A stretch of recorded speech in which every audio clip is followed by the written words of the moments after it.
তো মা আয়েশা সিদ্দিকা রাদিয়াল্লাহু তাআলা আনহা রাসূলুল্লাহ আসতে একটু দেরি করেছেন, এই জন্য তিনি বলেছেন, আপনি কি অমুক ওই শর্ট ওই বেটে ওই মহিলার ঘরে এতক্ষণ সময় দিয়েছেন? নবী করিম সাল্লাল্লাহু আলাইহি ওয়াসাল্লাম মা আয়েশা সিদ্দিকাকে বলছেন, লাউ মুজিজাত বিমাইল বাহরি লামাজাজাতহু। ও আয়েশা, তুমি জানো কত বড় কথা বলেছ?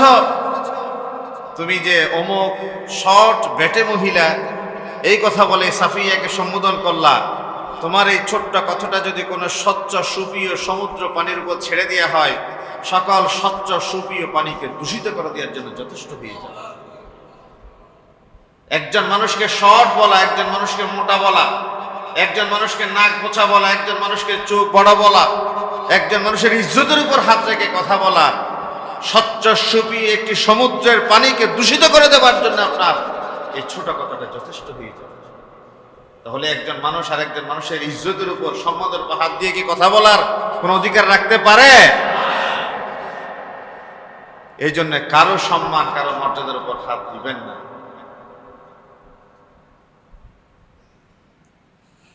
কেউ যখন কারো ব্যাপারে কথা বলবে, আপনি বলবেন প্লিজ প্রসঙ্গটা পরিবর্তন করেন। আপনি যখন কেউ কারো প্রসঙ্গে বদনাম, অপবাদ, মিথ্যা রটনা, সমালোচনা করার চিন্তা করবে, তখন আপনি বলবেন প্লিজ এই প্রসঙ্গ ছাড়া অন্য কোনো বিষয় থাকলে বলেন, আমি আপনার আপাতত উনি যেহেতু এখানে উপস্থিত নেই, ওনার প্রসঙ্গটা বলতে আমরা চাচ্ছি না। আজকে থেকে কি বলতে পারবেন? বলেন, সকলে বলতে পারবেন?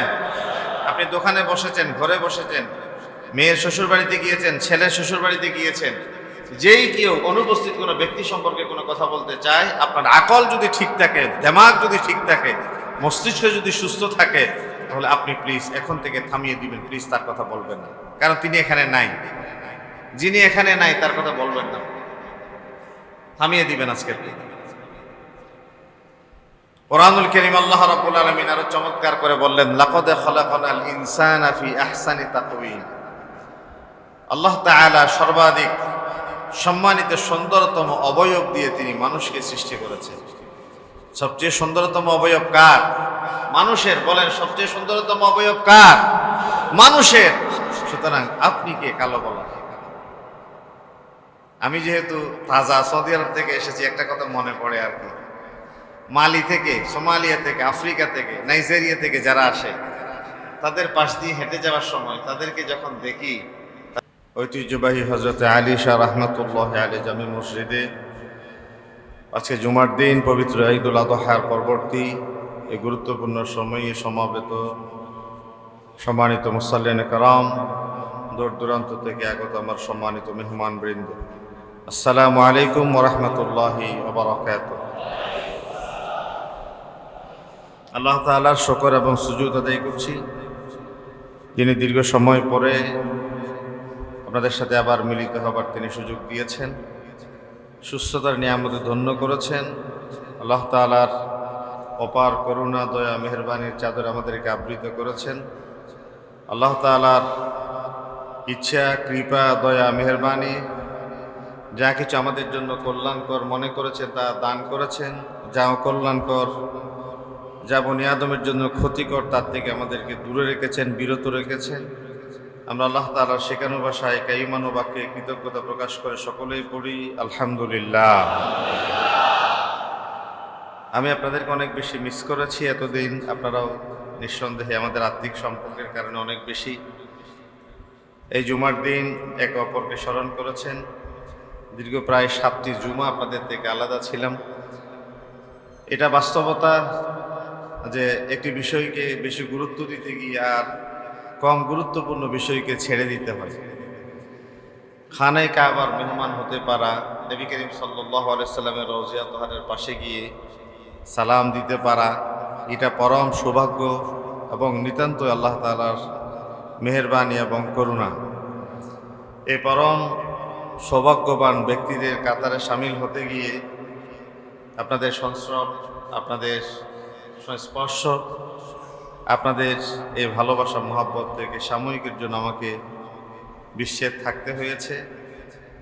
এটা আল্লাহ তাআলা আমাদেরকে তার ঘরের নবী করিম সাল্লাল্লাহু আলাইহি ওয়াসাল্লামের রওজা তোহারের বদান্যতায় কিয়ামতের ময়দানে যে 7টি জুমার গ্যাপ থাকা এটা ব্যক্তিগত কোনো ইচ্ছা এবং অভিলাষ নয়, এটা আল্লাহ তাআলার সন্তুষ্টির একটি অংশ মাত্র ছিল।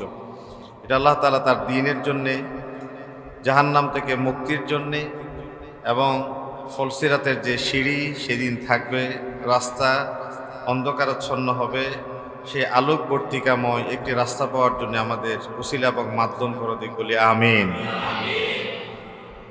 আজকে একটি গুরুত্বপূর্ণ বিষয় নিয়ে আপনাদের সামনে আলোচনা করতে চাই। সেটি হচ্ছে ইসলামের দৃষ্টিতে মানুষের সম্মান ও মর্যাদা রক্ষার গুরুত্ব। আমরা সকলেই মানুষ। পৃথিবীতে বর্তমান একটি কুকুরকে মানুষ যতটা স্নেহ ভালোবেসে নিজের বুকের ভেতরে আগলিয়ে রাখে, একটি জন্তু, জানোয়ার, হিংস্র প্রাণী, সরীসৃপ প্রাণীকে মানুষ যতটা ভালোবাসে, জলজ প্রাণী একটি কুমিরকে মানুষ যতটা মহব্বত করে, জগতের শ্রেষ্ঠ সোনার মানুষ আশরাফুল মখলুকাত এই বনি আদমের একজন সন্তানের প্রতি, একজন মানুষের প্রতি ততটা ঘৃণা এবং ততটা দূরত্ব মেনটেন করে মানুষের প্রতি কুরুচিপূর্ণ আচরণ, মানুষের প্রতি ধৃষ্টতা, মানুষের প্রতি নিষ্ঠুরতম আচরণ করে।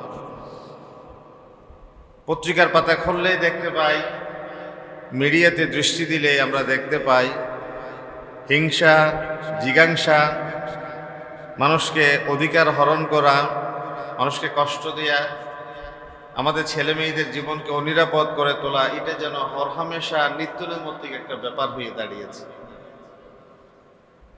আমাদের কোমল প্রাণ ছেলেমেয়েরা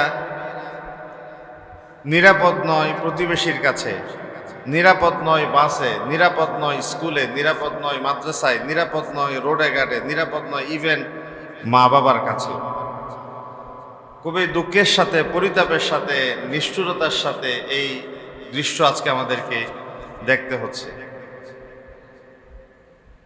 মা বাবা 18 বছর পর্যন্ত সরকারি বয়স অনুসারে একজন মেয়েকে লালন পালন করে, ভালোবেসে স্নেহ মমতা দিয়ে বড় করে তাকে স্বামীর হাতে স্থায়ীভাবে চেষ্টা করে তুলে দেবার জন্য, এই স্বামীর হাতে তুলে দিয়া মেয়েটাকে আমরা স্বপ্ন দেখি ফলে ফলে সুশোভিত হয়ে নাতি নাতনি নিয়ে ঘর সংসার করে তুলব। আনফর্চুনেটলি মাঝে মধ্যে আমাদেরকে সেই স্থায়ীভাবে স্বামীর হাতে তুলে দিয়া 32টা নারী চেরাতন আমাদের মেয়েটাকে রাতের আন্ধারে ফ্যানের সাথে ঝুলে আত্মহত্যা করতে আমাদেরকে দেখতে হয়। স্বামী নামক নিরাপদ এই স্থানটা আমার সবচেয়ে প্রিয়, আমার কলিজার টুকরো কন্যা সন্তানটাকে জবে করে হত্যা করে, কেটে টুকরো টুকরো করে, বিভৎস চেহারা করে এই লাশটাকে গোপন করবার জন্যে কোনো সময় টয়লেটে, কোনো সময় মাটির ভিতরে ফুতে ফেলতো আমরা এই দৃশ্য আমাদের সামনে বর্তমান হরহামেশায় দেখতে হচ্ছে।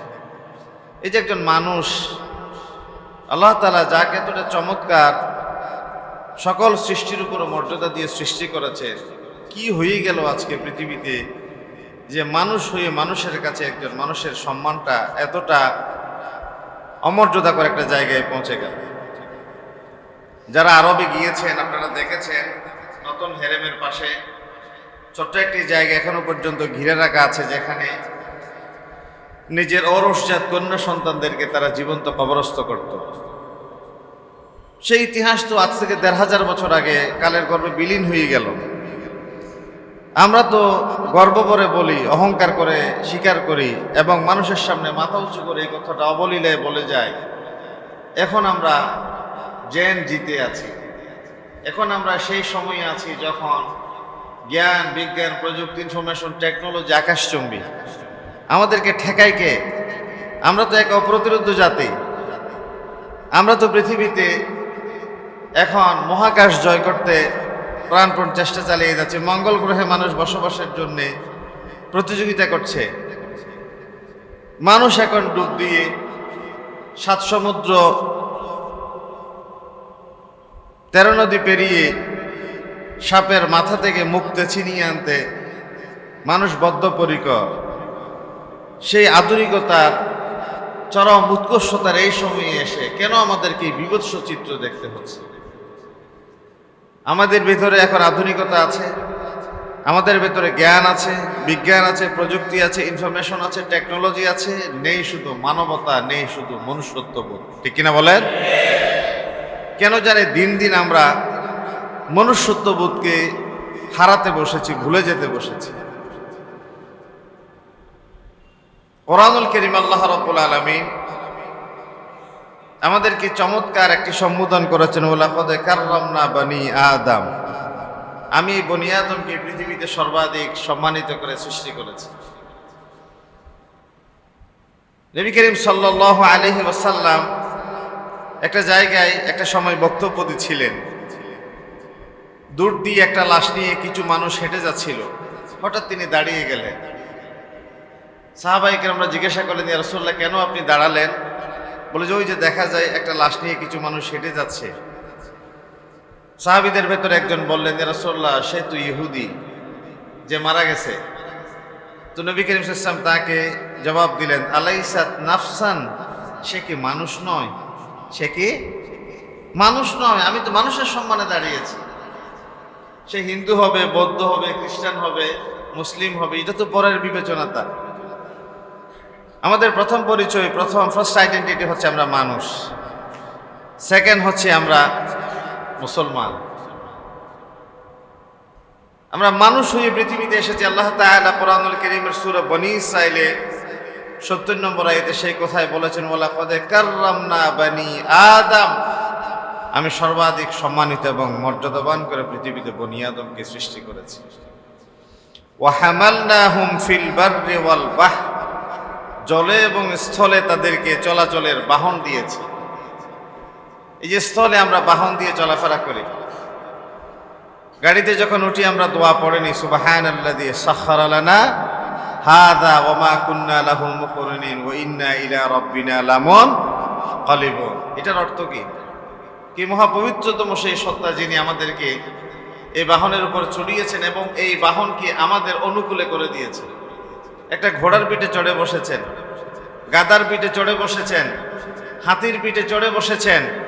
আপনি কি কল্পনা করেন, আপনি কি এই কথা মনে করেন যে হাতি, ঘোড়া, এই গাধা আপনার চেয়ে শরীরে শক্তিতে দুর্বল? বলে না। ঘোড়া, হাতি, গাধা, তিনটা প্রাণীর নাম বললাম। এই তিনটা প্রাণী কি শক্তিতে শরীরে আমাদের চেয়ে কি দুর্বল না সবল? অবশ্যই সবল। ঘোড়া যদি মোচড় দেয়, গাধা যদি মোচড় দেয়, খচ্চর যদি মোচড় দেয়, কোনো সময় এই প্রাণীর উপর কি মানুষ নিরাপদে বসে থাকতে পারবে? এই গাড়ি, প্রাণী রাখেন, গাড়িতে আসেন, এই আমরা নিজেরা যে ড্রাইভ করি গাড়ি, একটুখানি চোখ লেগে আসলেই তন্দ্রা, ঘুমের পূর্বাভাস। ঘুমের ব্যাপারে আল্লাহ তিনটা শব্দ ব্যবহার করেছেন। একটা হচ্ছে নওম, সরাসরি ঘুম, আরেকটা হচ্ছে নুআস, আরেকটা হচ্ছে সিনাতুন। লা তাখুযুহু সিনাতুন ওয়ালা নওম। ঘুম তো দূরের কথা, তন্দ্রাও আল্লাহ তাআলাকে স্পর্শ করেন। এই যে তন্দ্রা কেবল চোখ লেগে আসছে, এই যে স্টিয়ারিং আপনার হাতে ঘুরছে, একটু অ্যাবসেন্ট মাইন্ড হয়েছেন, গাড়ি এখন আর রাস্তায় নাই, চলে গেছে খাদে। এই যে গাড়িকে এতক্ষণ পর্যন্ত আপনার আমার নিয়ন্ত্রণে করে দিয়েছিলেন কে? এটাকে আরবিতে বলা হচ্ছে সাখখারা লানা হাযা। এই গাড়িকে, এই বাহনকে আপনার অনুকূলে করে দিয়েছেন কে? একটুখানি এদর ওদর হয়েছে, চলে গেছে খাদে, এখন আর রাস্তায় নেই। জীবিত ছিলেন 5 মিনিট আগে, 5 মিনিট পরে এখন ডেড বডি। আপনাকে আপনার স্ত্রী স্বামী বলে না, আপনার ছেলে মেয়েরা বাবা বলে না, আপনাকে বলা হচ্ছে এখন লাশ। আপনার নাম ছিল 50 বছর পর্যন্ত আব্দুল্লাহ, এখন বিশাল জানাজার মাঠ। আপনি চেয়ারম্যান ছিলেন, মেম্বার ছিলেন, এমপি ছিলেন, বাবা ছিলেন, আপনার অনেক চমৎকার একটা প্রোফাইল ছিল। জানাজার মাঠে এখন আপনি এসেছেন, এখন অমুকের বাবা এসেছে সেই কথা বলে না, এমপি সাহেব এসেছে সেই কথা বলে না, এখন বলা হয় লাশ এসেছে। কি বলে? লাশ এসেছে। তাহলে আপনি 70 বছর পর্যন্ত যেই নাম নিয়েছিলেন সেই নাম প্রথম মাইনাস। সেকেন্ড, ছেলেমেয়েরা বাবা বলছে না, স্ত্রী স্বামী বলছে না, আপনার জনগোষ্ঠী আপনাকে চেয়ারম্যান বলছে না, আপনাকে মেম্বার, এমপি, মন্ত্রী বলছে না। তাহলে এই গাড়িকে, এই বাহনকে যিনি আপনার আমার নিয়ন্ত্রণে করে দিলেন তিনি কে? ওয়া হামালনাহুম ফিল বাররি ওয়াল বাহর, জলে এবং স্থলে তিনি আমাদেরকে বাহন দিলেন। তাহলে মানুষ সৃষ্টি করলেন, সৃষ্টির পরে তিনি মানুষকে চলাচলের বাহন দিলেন। এরপরে কি দিলেন? ওয়ারাযাকনাহুম মিনাত তাইয়্যিবাত, তিনি তাদেরকে উত্তম জীবিকা প্রদান করলেন। উত্তম জীবিকা, রিজিক। আমরা রিজিক মনে করি শুধু খাওয়ার বস্তুকে, না, রিজিক শুধু খাওয়ার বস্তু নয়। যেমন আল্লাহর কাছে আমরা যখন সন্তান চাই দোয়া করার জন্যে, তখন বলি আল্লাহ আমাকে একটি নেককার সন্তান দাও। এটাকে আরবিতে বলা হয় আল্লাহুম্মা রযুকনা ওয়ালাদান সালিহা। আল্লাহ তুমি আমাকে একটি নেককার সন্তান রিজিক দাও। মানে আরবি গ্রামার অনুসারে সন্তান চাওয়াকে রিজিক বলা হয়েছে।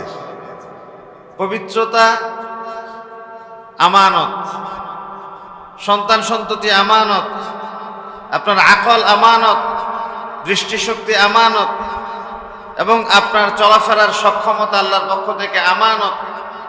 এই যে বান্দা যা কিছু ভোগ করে সব কিছু আমানত। এই যে যা কিছু বান্দা তার চলাচলের জন্যে নিত্য নৈমিত্তিক ব্যবহার্য হিসেবে সে পেয়েছে সব কিছু আমানত। এসব কিছুই বান্দা আল্লাহর পক্ষ থেকে পেয়েছে রিজিক। এসব কিছু কি? ইয়া আইয়ুহার রাসূল কুলু মিনাত তাইয়্যিবাত ওয়া'মালু সালিহান। হে আমার সম্মানিত রাসূলরা, কুলু মিনাত তাইয়্যিবাত, আল্লাহর পক্ষ থেকে পবিত্র রিজিক তোমরা খাও। তাইয়্যিবাত পবিত্র সমূহ যা আমি তোমাদেরকে দিয়েছি। ওয়া'মালু সালিহান, এবং ভালো আমল করো। এই আয়াতের ভেতরে আপনি বড় আশ্চর্য হয়ে একটা বিষয় লক্ষ্য করবেন, সেটি হচ্ছে আমরা এখানে এসেছি আল্লাহর সন্তুষ্টির জন্য, সালাত আদায় করতে, ইবাদতের জন্য। কিন্তু আল্লাহ তাআলা সূরা মুমিনুনের এই আয়াতে প্রথম ইবাদতের চেয়ে গুরুত্ব দিয়েছেন তিনি খাওয়াকে, রিজিককে, ক্ষুধা নিবারণকে। কারণ মুমিনরা ঘুমায়, পরদিন সকালে উঠে সে যেন শক্তি সঞ্চয় করে মসজিদে যেতে পারে। মুমিনরা একবেলা খায় যেন করে পরবর্তী সময়ে তার শরীরে এনার্জি নিয়ে আল্লাহর গোলামিতে বেশি সময় ক্ষেপণ করতে পারে। এখানে আল্লাহ তাআলা বলেছেন কুলু মিনাত তাইয়্যিবাত, তুমি এই খাবার যেন তেন জায়গা থেকে যেখানে ইচ্ছে সেখানে তুমি হাত দিয়ে ভক্ষণ করতে পারো না। পবিত্র খাবার তোমাকে দেয়া হয়েছে। তুমি আগে পবিত্র খাবার খেয়ে শরীরে শক্তি সঞ্চয় করো। ওয়া'মালু সালিহান, 2 নম্বর ভালো আমল করো। ঠিক আল্লাহ তাআলা কোরআনুল কারীমের একটি আয়াত আর একটি আয়াতের মাঝে মধ্যে তাফসীর হয়। কোরআনুল কারীমের একটি আয়াত দিয়ে আমার নবীর হাদিস তাফসীর হয়। কোরআনুল কারীমের একটি আয়াত সাহাবায়ে কেরামদের আকওয়াল দিয়ে তাফসীর হয়। এই যে কোরআনের একটি আয়াত আর একটি আয়াতের যে তাফসীর, এখানে বলা হচ্ছে ওয়ারাযাকনাহুম মিনাত তাইয়্যিবাত, আল্লাহ তাআলা তোমাদেরকে পবিত্র রিজিক দিলেন, সেই রিজিক তোমরা গ্রহণ করো। 4 নম্বরে বললেন ওয়াফাদ্দালনাহুম আলা কাসীরিম মিম্মান খালাকনা তাফদীলা, এবং আমার সৃষ্টি বহু বস্তুর উপরে তাদেরকে বিশেষ শ্রেষ্ঠত্ব দান করেছে। অর্থাৎ এখানে যে হাজার হাজার মুসল্লি আপনারা বসেছেন, এখানে কি আমরা প্রত্যেক মানুষ সমান না? আমাদের মর্যাদাগত তারতম্য আছে, তারতম্য আছে, আছে না নাই? কেউ বিল্ডিংয়ের মালিক, কেউ ভাড়াটিয়া, কেউ গাড়ির মালিক, কেউ গাড়ির প্যাসেঞ্জার, কেউ অনেক টাকা পয়সার মালিক, কেউ তার কাছে মালিকের কাছে চাকরি করে। এইভাবে করে একজন আরেকজনের অধীনে আমরা এই জমিনে আছি। এখানে আল্লাহ তাআলা মর্যাদাগত তারতম্যের বিবেচনায় বলা হচ্ছে যে একজন আরেকজনকে আমি শ্রেষ্ঠত্ব দিয়েছি একজনের উপর আরেকজনকে। এখানে 4টি কথা বললেন। প্রথম কথা বললেন কাররামনা বনি আদম, আমি বনি আদমকে সম্মানিত করেছি।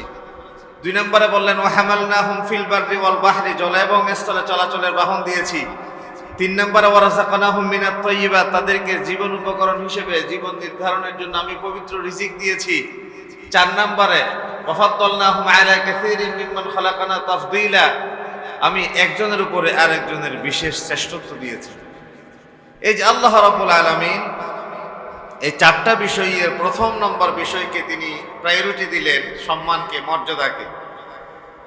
আল্লাহ তাআলার কাছে পৃথিবীর সমস্ত মানুষ, সমস্ত সৃষ্টি মিলে যদি কোনো মানুষকে হত্যা করে, আকাশের সমস্ত সৃষ্টি, জমিনের সমস্ত সৃষ্টি কোনো মানুষকে হত্যার ব্যাপারে যদি ভূমিকা পালন করে, একজন নিরপরাধ মানুষকে হত্যার দায়ে সমস্ত আকাশবাসী, সমস্ত জমিনবাসীকে তিনি জাহান্নামে দিতে এইটুকু পর্যন্ত আল্লাহ কুণ্ঠাবোধ করেন না। সুবহানাল্লাহ বলেন। তাহলে মানুষের সম্মানকে আল্লাহ তাআলা কিভাবে প্রায়োরিটি দিলেন? লাউ আন্না আহলাস সামাওয়াতি ওয়া আহলাল আরদি যদি সমস্ত আকাশবাসী এবং সমস্ত জমিনবাসী ইশতারাকু ফি দামি মুমিনিন, যদি তারা অংশগ্রহণ করে একজন মানুষের জীবন, একজন মুমিনের জীবন সংহার করতে, লা আকাব্বাহুমুল্লাহু ফিন্নার, এই একজন নিরপরাধ মুমিনের জীবন সংহার করার বিনিময়ে সমস্ত আকাশবাসী এবং সমস্ত জমিনবাসীকে আল্লাহ তাআলা জাহান্নামে দিতে তিনি কুণ্ঠাবোধ করবেন না। আল্লাহু আকবার। তাহলে একজন মুমিনের জীবন আল্লাহ তাআলার কাছে কত দামি। এজন্যে মানুষের শ্রেষ্ঠত্ব, মানুষের মর্যাদা, সেটা প্রথম নিজেকে দিয়ে কল্পনা করতে হবে, নিজেকে দিয়ে ভাবতে হবে। আপনি পৃথিবীতে যখন ছিলেন না তখন, যখন এসছেন তখন এটা আপনি নিজের ইচ্ছায় জীবনকে সংহার করতে পারেন না। আপনার কাঁধের উপর কিছু গুরু দায়িত্ব এসে গিয়েছে। আল্লাহ তাআলা কোরআনুল কারীমের ভাষায় বলছেন, ইন্নাল্লাহা আশতারা মিনাল মুমিনিনা আনফুসাহুম ওয়া আমওয়ালাহুম বিআন্না লাহুমুল জান্নাহ। এই মুমিনের জান এবং মাল আল্লাহ জান্নাতের বিনিময়ে কিনে নিয়েছেন। মুমিনের জান এবং মাল জান্নাতের বিনিময়ে আপনি সুইসাইড করার সুযোগ নাই, কারণ জান এটা আপনার জিম্মায় আল্লাহ আমানত দিয়েছে, এটা আল্লাহ কিনে নিয়েছেন জান্নাতের বিনিময়ে। আপনার কাছে আল্লাহ মাল দিয়েছে, সেই মাল চাইলে আপনি যেন তেন জায়গায় চাঁদা দিতে পারেন না। নর্তকী, বেশ্যা, পতিতালয় প্রতিষ্ঠার জন্য আপনার কাছে চাঁদা চাইতে এসেছে, আপনি বললেন 1000 কোটি টাকার মালিক, 10,000 টাকা দিলে কি আসে যায়, না আপনি দিতে পারেন না। কারণ আনফুসাহুম ওয়া আমওয়ালাহুম, আপনার জীবন এবং আপনার মাল এটা আল্লাহ তাআলা জান্নাতের বিনিময়ে কিনে নিয়েছে। কিনে নিয়ে আল্লাহ আপনার কাছে আমানত হিসেবে রেখেছে। যেন তেন ভাবে আপনার ইচ্ছার স্বাধীনতা দিয়েছে বলে যেন তেন ইচ্ছা জায়গায় আপনি ইচ্ছা প্রয়োগ করতে পারেন না। আল্লাহ রাব্বুল আলামিন এরপরে তিনি আরো সুন্দর করে বলেছেন, হুয়াল্লাযী ইউসাউবিরুকুম ফিল আরহামি কাইফা ইয়াশা। হুয়াল্লাযী ইউসাউবিরুকুম ফিল আরহাম, তোমার মায়ের রেহেমের ভেতরে তোমাকে চমৎকার একটা সূরত দিলেন তিনি, কাইফা ইয়াশা, যেভাবে তিনি ইচ্ছা করেছেন। এবার আপনি জবাব দিবেন, এখানে যে হাজার হাজার মানুষ বসেছে, আমাদের মুখের শরীরের গঠন, আমাদের অঙ্গ প্রত্যঙ্গের সাইজ, এটা কি মানুষের ইচ্ছা নাকি আল্লাহর ইচ্ছা? আল্লাহ তাআলা বলছেন কাইফা ইয়াশা, তিনি যেভাবে ইচ্ছা সেভাবে দিয়েছেন। ইউসাউবিরুকুম, সৌর মানে তো আপনি বুঝেন তো, সৌর মানে তো আকার আকৃতি, ফিল আরহাম, মায়ের রেহেমের ভিতরে। তোমাদের মায়ের রেহেমের ভিতরে যাকে যেভাবে ইচ্ছে তিনি শাকাল সূরত আকৃতি দিয়েছেন। তাহলে আল্লাহর ইচ্ছায় যেহেতু আপনার আমার শাকাল সূরত তিনি মায়ের রেহেমের ভিতরে চমৎকারভাবে, নান্দনিকভাবে, শৈল্পিকভাবে তিনি সাজিয়েছেন, তাহলে কাউকে বসাইয়ে, কাউকে মোটাইয়ে, কাউকে লম্বাইয়ে, কাউকে বাটিয়ে কথা বলে মানুষকে তুচ্ছ করার কি কোনো অধিকার কোনো মানুষের আছে?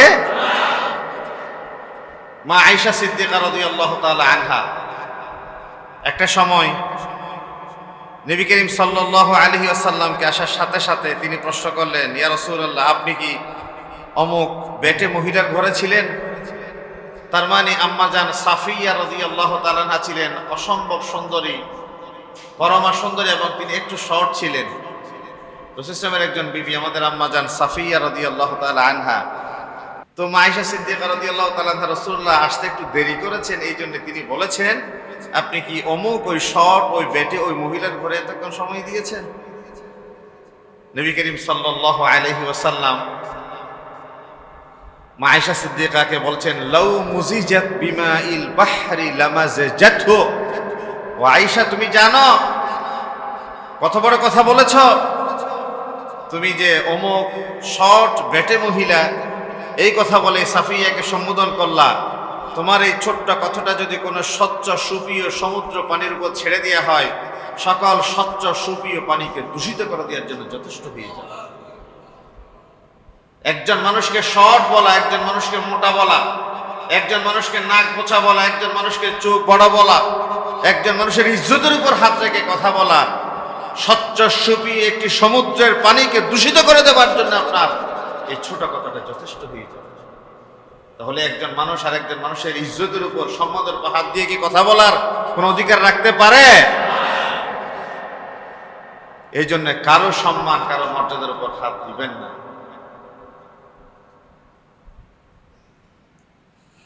কেউ যখন কারো ব্যাপারে কথা বলবে, আপনি বলবেন প্লিজ প্রসঙ্গটা পরিবর্তন করেন। আপনি যখন কেউ কারো প্রসঙ্গে বদনাম, অপবাদ মিথ্যা রটনা সমালোচনা করার চিন্তা করবে, তখন আপনি বলবেন প্লিজ এই প্রসঙ্গ ছাড়া অন্য কোনো বিষয় থাকলে বলেন, আমি আপনার আপাতত উনি যেহেতু এখানে উপস্থিত নেই, ওনার প্রসঙ্গটা বলতে আমরা চাচ্ছি না। আজকে থেকে কি বলতে পারবেন? বলেন, সকলে বলতে পারবেন? আপনি দোকানে বসেছেন, ঘরে বসেছেন, মেয়ের শ্বশুর বাড়িতে গিয়েছেন, ছেলের শ্বশুর বাড়িতে গিয়েছেন, যেই কেউ অনুপস্থিত কোনো ব্যক্তি সম্পর্কে কোনো কথা বলতে চায়, আপনার আকল যদি ঠিক থাকে, দিমাগ যদি ঠিক থাকে, মস্তিষ্ক যদি সুস্থ থাকে, তাহলে আপনি প্লিজ এখন থেকে থামিয়ে দিবেন, প্লিজ তার কথা বলবেন না, কারণ তিনি এখানে নাই।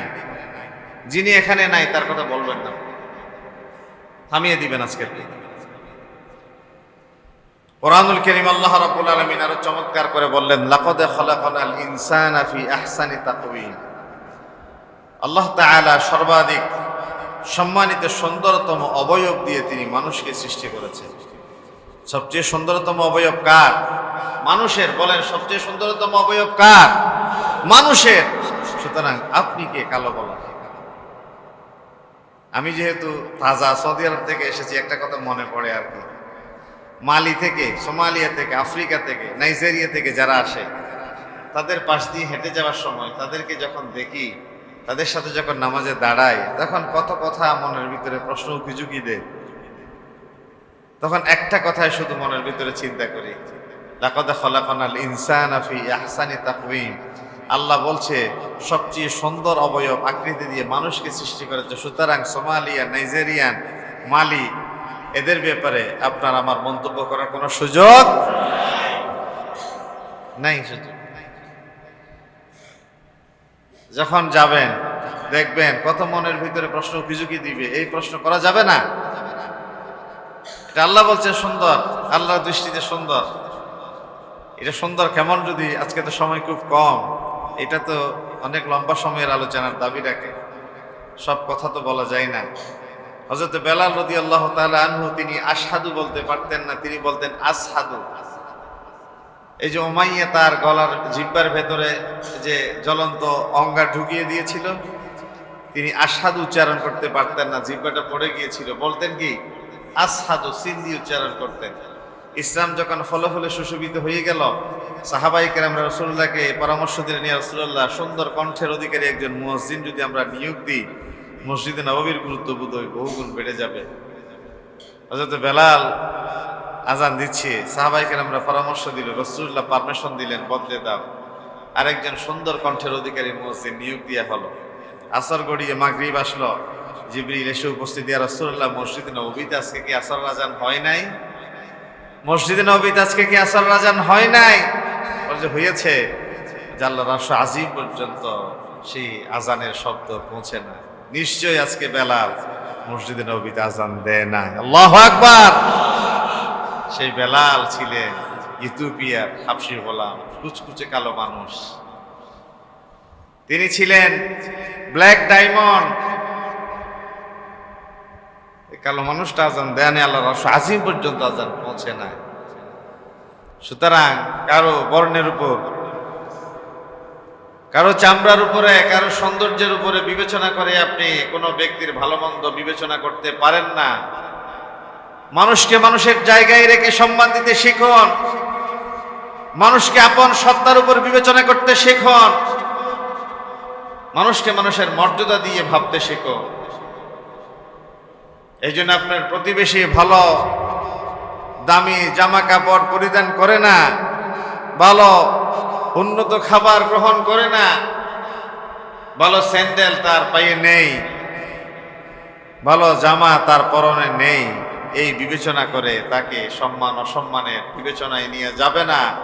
কারণ কোরআনুল কারীম আল্লাহ রাব্বুল আলামিন বলেছেন, লা ইয়াসখার কওমুম মিন কওম, কোন সম্প্রদায় আর কোন সম্প্রদায় যেন ঠাট্টা না করে, কেউ যেন কাউকে অসম্মান করে কথা না বলে। আসা আইয়াকুনু খায়রাম মিনহুম, হতে পারে এমন যে তোমার চাকচিক্যপূর্ণ ড্রেসের ভেতরে থাকা মানুষের চেয়ে কুচকুচে কালো, কুৎসিত, কম দামি ড্রেস পরা ব্যক্তির মর্যাদা আল্লাহর কাছে বেশি হতে পারে। সুবহানাল্লাহ বলে। এই কথা বলেছেন কে? আল্লাহ বলেছেন কে?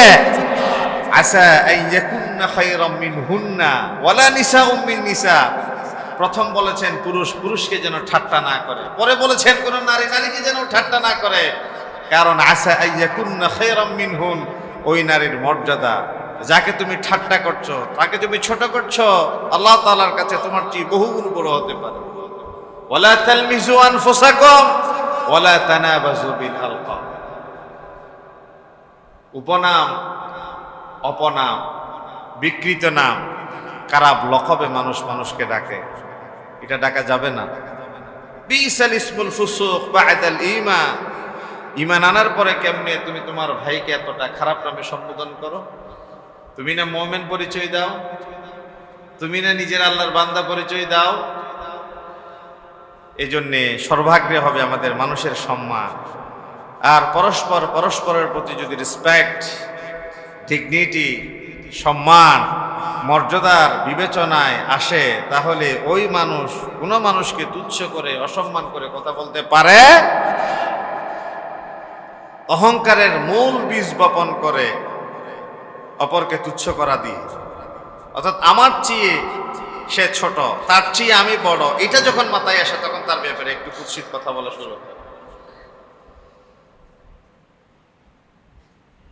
আজকে একটা আমল বলে দিয়ে আলোচনা শেষ করতে চাই, সেটি হচ্ছে, এই আলোচনাটা ইনশাআল্লাহ আগামী জুমায় শেষ করব। মানুষের মর্যাদার, ইসলামের দৃষ্টিতে মানুষের সম্মান ও মর্যাদার ব্যাপারে শুধু মানুষের সম্মান নিয়ে একটা পয়েন্টে কথা বললাম আজকে। আল্লাহ তাআলা মানুষকে কত চমৎকার শ্রেষ্ঠত্ব দিয়ে, অবয়ব দিয়ে তিনি সৃষ্টি করেছেন, এটা ধারাবাহিকভাবে ইনশাআল্লাহ আমরা আলোচনা করব, আল্লাহ যদি তৌফিক দেন।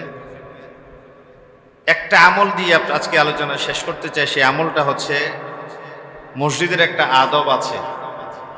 মসজিদের একটা যে আদব আছে, সেই আদবটা হচ্ছে, কেউ যখন মসজিদে প্রথম প্রবেশ করবে সে যেন 2 রাকাত নামাজ পড়ে বসে। মসজিদে ঢুকে প্রথম কয় রাকাত নামাজ? এটা কি সুন্নত না এটা নফল, এটা মুস্তাহাব, এটা ওয়াজিব? কোনো প্রশ্ন নেই, এটা মসজিদের আদবের। রাসূল সাল্লাল্লাহু আলাইহি ওয়াসাল্লাম পড়তেন, সাহাবায়ে কেরামরা পড়তেন, সালফে সালেহিনরা পড়তেন। এই জন্য মসজিদে ঢুকে কয় রাকাত নামাজ পড়বেন? বসার আগে 2 রাকাত নামাজ পড়ে বসবেন।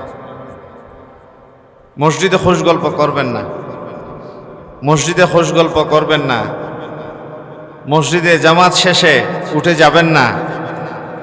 নামাজ শেষে অ্যাটলিস্ট কিছু যদি না পারেন, সূরা ফালাকটা পড়বেন, সূরা নাসটা পড়বেন, সূরা ইখলাসটা পড়বেন।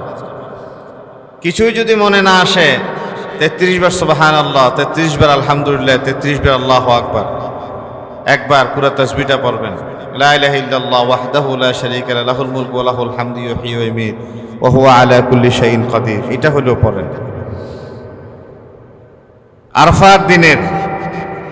আরফার দিনে নবী করিম সাল্লাল্লাহু আলাইহি ওয়াসাল্লাম এই দোয়া নিজে পড়েছেন, সমস্ত নবীরা পড়েছেন বলে ঘোষণা দিয়েছেন। এই দোয়াটার ভেতর দিয়ে সমস্ত বনি আদমকে আল্লাহ তাআলা সারা জীবন যা অন্যায় করেছে, এক আরফার দিনে আল্লাহ তাআলা এত বেশি সংখ্যক মানুষকে ক্ষমা করে দেন যে শয়তান মাটি নিয়ে নিজের মাথায় মারতে থাকে যে আমি সারা জীবন মানুষকে দিয়ে অন্যায় করিয়ে জাহান্নামের দরজা পর্যন্ত পৌঁছে দিলাম। এই মানুষ আল্লাহ তাআলার কাছে আরফার দিনে আল্লাহ তাআলার কাছে নিজেরে পেশ করলো এবং আল্লাহ তাদের সমস্ত গুনাহ খাতা মাফ করে জান্নাত পর্যন্ত পৌঁছে দিলেন। সুবহানাল্লাহ। ওই দিনের দোয়াটা কি বলছি? লা ইলাহা ইল্লাল্লাহ ওয়াহদাহু লা শারীকা লাহু, লাহুল মুলক ওয়া লাহুল হামদ ওয়া হুয়া আলা কুল্লি শাইইন কাদির। পড়া যাবে তো ইনশাআল্লাহ? তাহলে ফরজ নামাজের পর উঠে চলে যাবেন, হাঁটতে হাঁটতে পড়েন, চলে যান, হাঁটতে হাঁটতে পড়েন, হাঁটতে হাঁটতে পড়েন।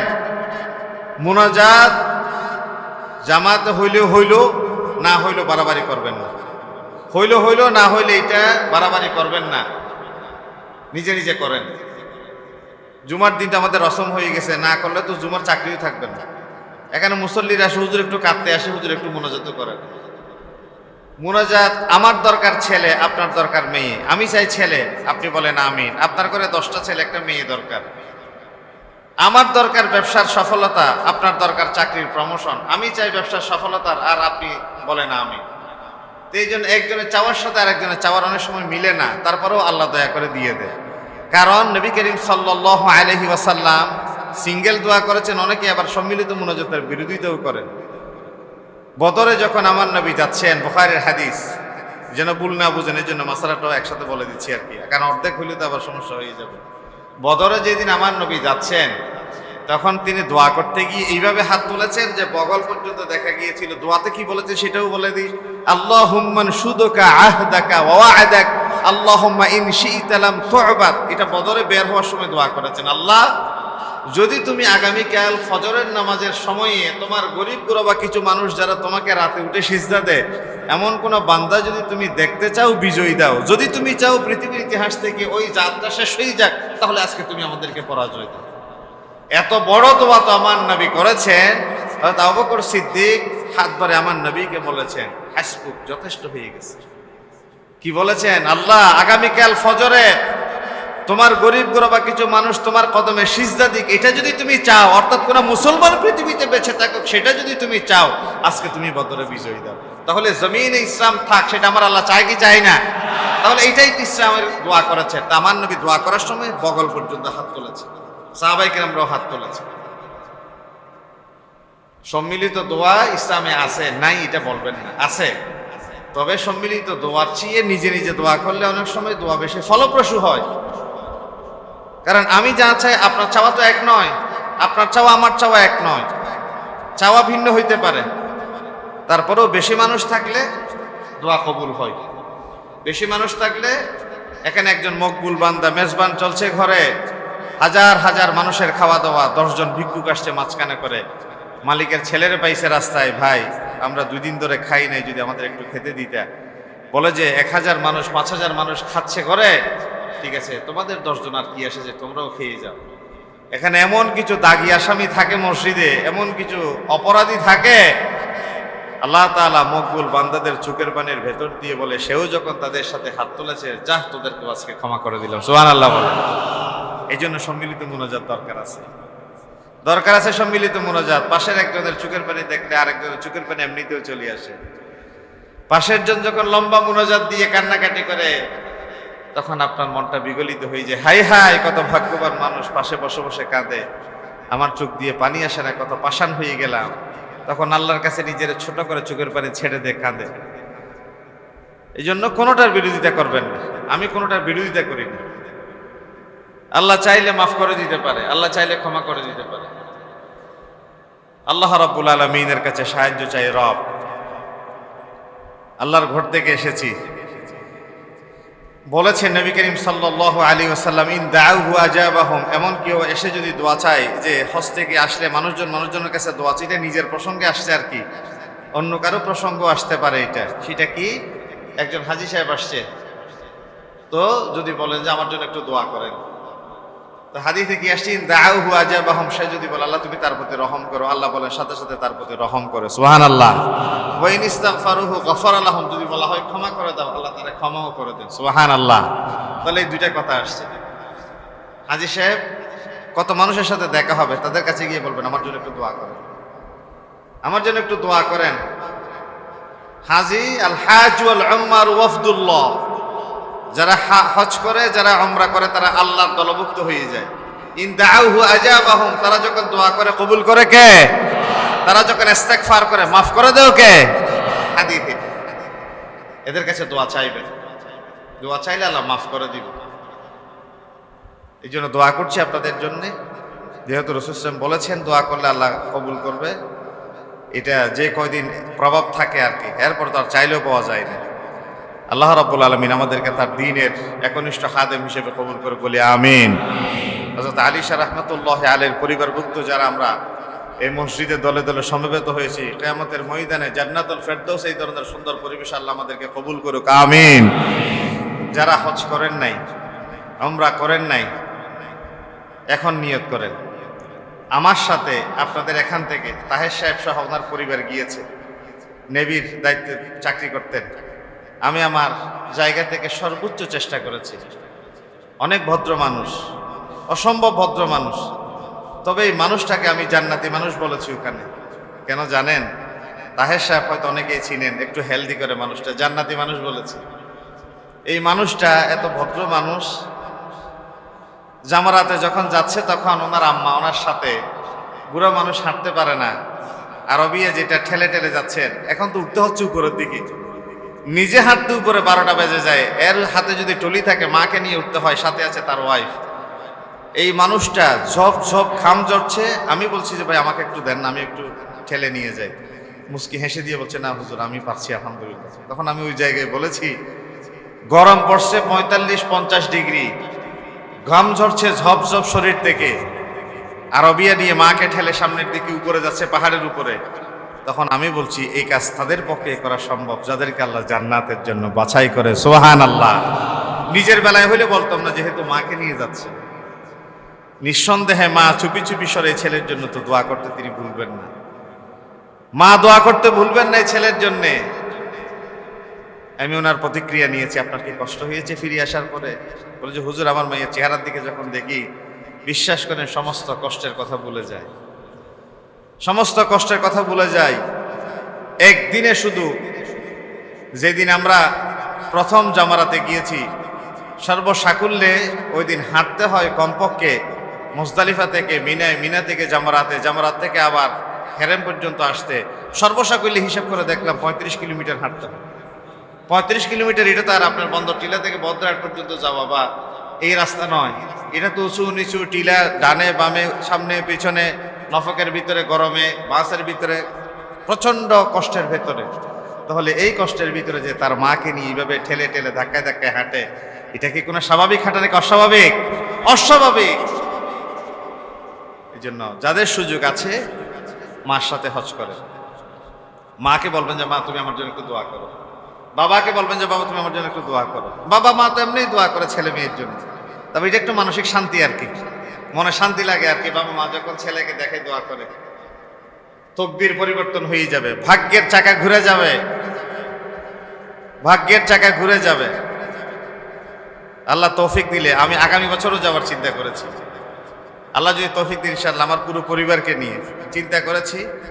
আল্লাহ যদি তৌফিক দেন একবার আসার সময় দোয়া করে করে আসি, বিশ্বাস করেন কেঁদে কেঁদে আসি, আল্লাহ এইবার আসাটা তুমি শেষ আশা করিও না, যেন বারবার তোমার ঘরে আসতে পারে, বারবার। আর আমি তো কোনো ব্যবসার উদ্দেশ্যে যাইনি, এটা তো জানেন। আমি ব্যবসা, আমার কোনো কাফেলা নিয়ে যাই না, আমি আরেকজনের সাথে যাই। এই জন্য আবার অনেকে মনে করতে পারেন হুজুর বোধহয় কাফেলা নিয়ে ব্যবসা করতে যাই। না, আমার ব্যবসা নাই, আমি ব্যবসা নিয়েও যাই না, কাফেলা নিয়েও যাই না, আমি আমার মতো যাই। আমি প্রফেসর ডক্টর গিয়াসউদ্দিন তালুকদার স্যারের সাথে যাই। আর স্যার আমাদের মতো না, আমাদের ওস্তাজদের ওস্তাজ 16 জন এত বাঘা বাঘা আলেম ওলামাদের নিয়ে যায়, যারা বাংলাদেশের এক একজন আইকন, এক একজন পিলার। জুনিয়র হলাম আমরা ওখানে, আমরা হলাম সবচেয়ে জুনিয়র ওখানে। আল্লাহ রাব্বুল আলামিন আমাদেরকে তার দ্বীনের জন্য কবুল করে নিক, বলি আমিন। যারা আল্লাহর ঘরের মেহমান হতে পারে নাই, আল্লাহ তোমার ঘরের মেহমান না বানিয়ে ইহরামের কাপড় না পরে তুমি কাফনের কাপড় পরাইও না, বলি আমিন। আমা তাওফিক ইল্লা বিল্লাহ। আসসালামু আলাইকুম ওয়া রাহমাতুল্লাহি ওয়া বারাকাতুহু। আইইউবি মিডিয়া, অপসংস্কৃতি মুক্ত আধুনিক ভিডিও সেন্টার।